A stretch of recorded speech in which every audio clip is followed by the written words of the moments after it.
কথা বুঝি না।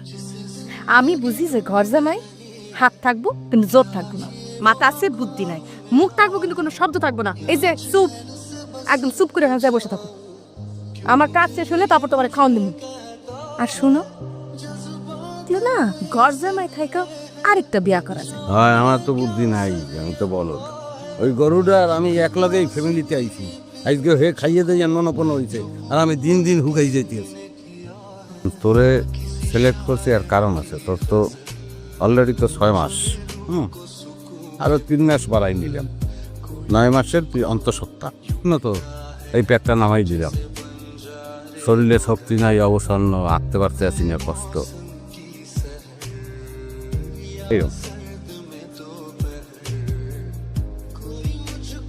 চমৎকার চমৎকার পেট হইছে। হ্যাঁ, বানাইছো কি যে হাত ক্লাস দেই।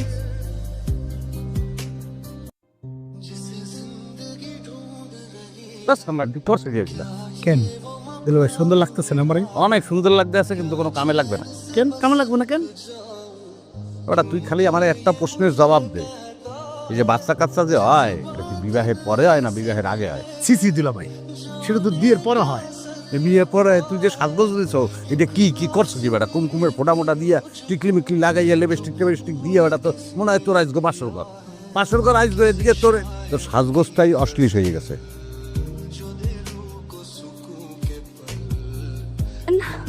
আমি না হাঁটতে পারতেছি না, একটা ব্যান ট্যান ডাক দিবেন। আমারে বেন টেন ডাক দিবেন? হ্যাঁ, আমার বাচ্চারা তোর মতো অলস বানাই? সত্যই আমি না হাঁটতে পারতেছি না, আমার না খুব পিপাসা লাগছে, একটু পানি খাওয়াইবেন। পানি ব্যথা লাগলো না, সীমায় খাওয়া থাকবি, নড়বি চলবি না, এই সীমানার বাইরে যাবি না। কেউ যদি কিছু জিজ্ঞেস করে কথা কবি না, কারো দিকে চাবি না। পছন্দের কথা মনে আছে?